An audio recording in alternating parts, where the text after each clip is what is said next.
Lithuania experienced 55,000 cyber events per year.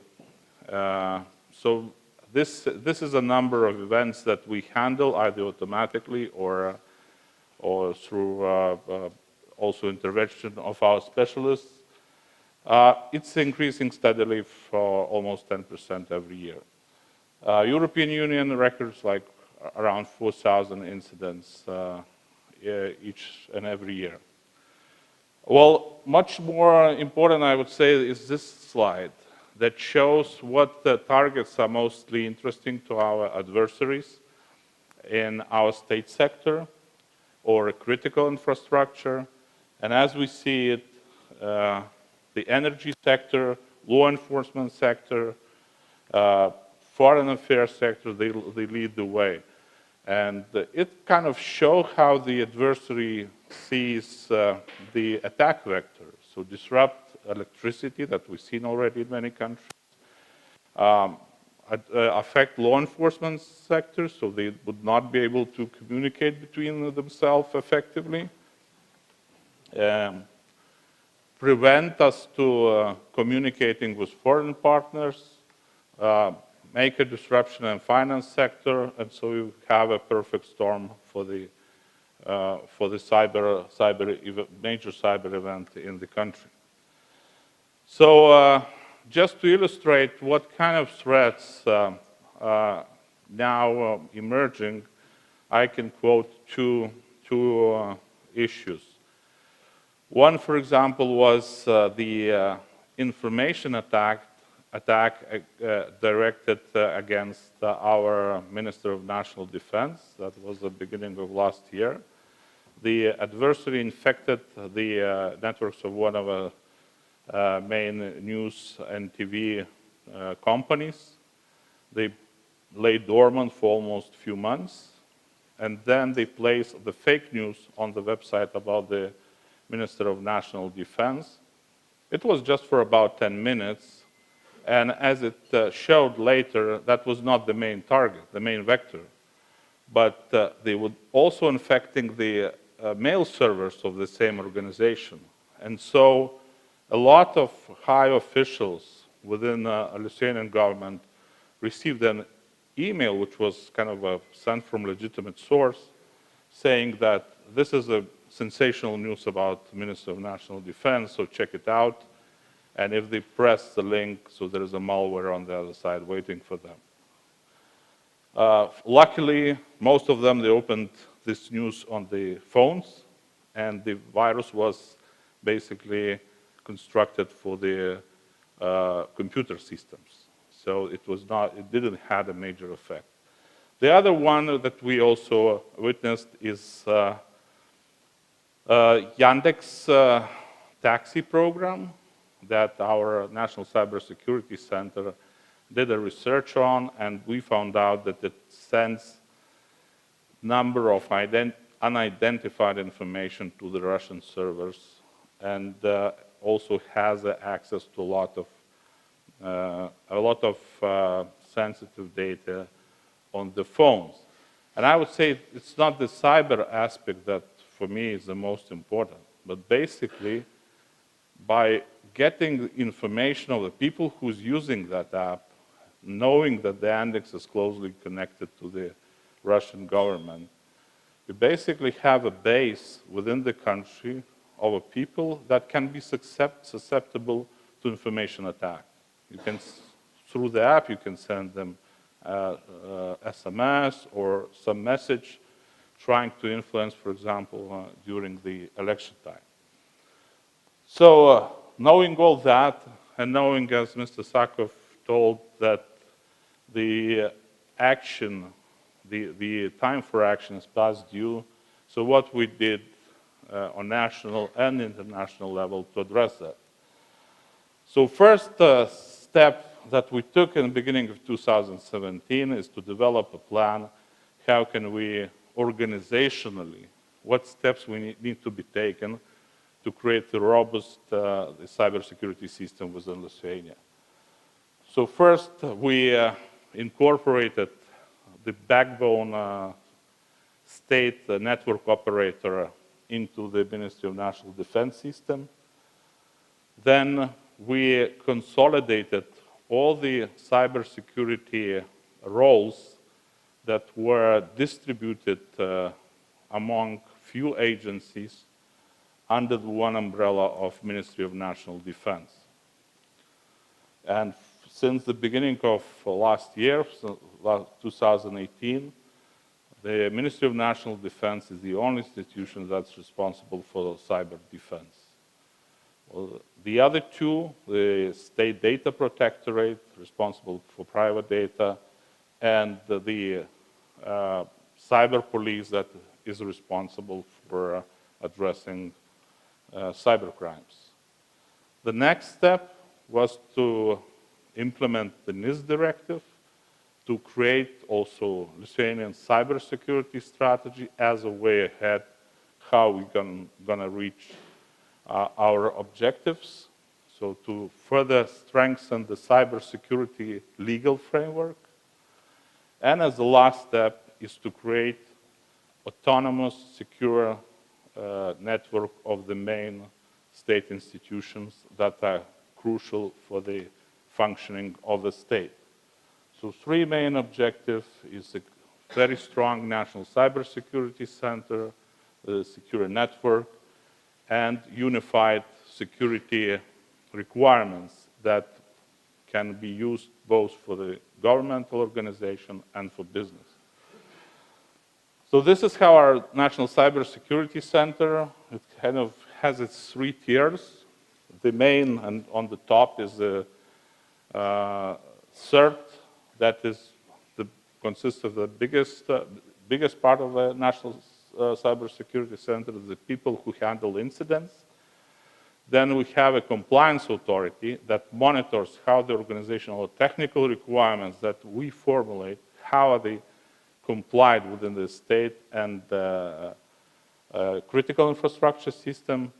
And also we knew that no good cybersecurity center can do without good R&D. Because most of cybersecurity center, yes, we buy a lot of off-the-shelf products, but our main systems are built on our own products and homemade tools. The legislative framework, cybersecurity strategy, and here I again want to refer to what Mr. Sakov told, and I would fully agree with him that the main aim of cybersecurity is to ensure that we can carry on with our way of life. That's the most important part. So then we constructed our cybersecurity strategy kind of having this one goal in mind, and through strengthening cyber defense capabilities, addressing cybercrime, addressing and raising awareness, public-private partnership, one of the key elements if we want to succeed, and also international cooperation, as I mentioned, with partners, because a small country as Lithuania would not be able to defend it just on its own. We need strong and reliable partnerships with others. So one of the elements of our cyber resilience is the so-called Cornerstone governmental network that would have within itself the main institutions, state institutions, that are important for the function of the state. We have a special regulation that says what is important, what are vital functions of a state that have to be ensured in the peacetime, in the time of crisis, and in the time of war. So by creating this network that can work autonomous, and even if we lose a part of a territory, we still see that it can still function at least partly, and they have all the main government data within that network.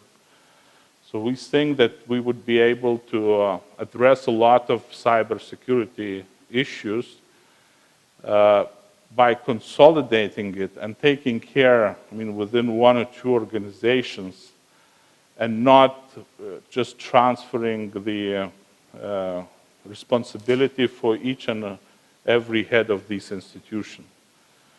Because there is not just enough talent and not enough manpower to have all cybersecurity experts in each and every of main ministries, parliament, municipalities, and so on and so forth. So we would like to be able to take care of the data and of cybersecurity collectively to protect what's vital for the state.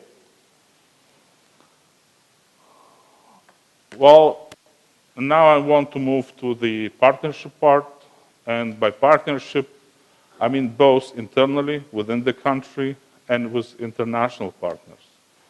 One is this, you see the example of our Minister of National Defense signing the cooperation agreement with main media portals, and we signed this memorandum in order to address the security concerns of them, cybersecurity concerns, to help them to maintain the secure channel of spreading the information, avoiding the cyber attacks, and through coordination, through preparation, through common training. So we already have training sessions for them, showing different approaches to improve their cybersecurity. Their training with our cyber specialists, seeing how we do that, how we address that, and they have a lot of issues on their own that partly different from what we advise to other people. And for example, one is that we always tell, okay, don't open the messages from the people you don't know. And if we tell that to journalists, so basically would not have any news. So we have to find new and innovative ways to approach that. Another one is Lithuanian initiative under EU PESCO, PESCO project, Cyber Rapid Response Team. We see a lot of countries investing heavily in cybersecurity nationally. And basically, most of the efforts are based on how countries can defend only itself. So we say that we need a cyber rapid response team, and we have to create this new capability within the EU. So countries would be able to help each other. And we start with addressing the legal issues. We start with creating the prototype team. And as we speak today in the Amsterdam, there is a yearly meeting of this PESCO Rapid Response Team project. There are overall 9 countries that already joined, 4 observers, and most of the project benefits and products would be the new capability and the new legal framework that would help us to know how can the countries help each other. Well, at the end, also, we have a good cooperation with the United States, the Regional Cyber Defense Center, having more US cyber presence in Lithuania, cooperation to ensure cybersecurity energy field, and also working on elections, asking to help in and advice on addressing cyber issues.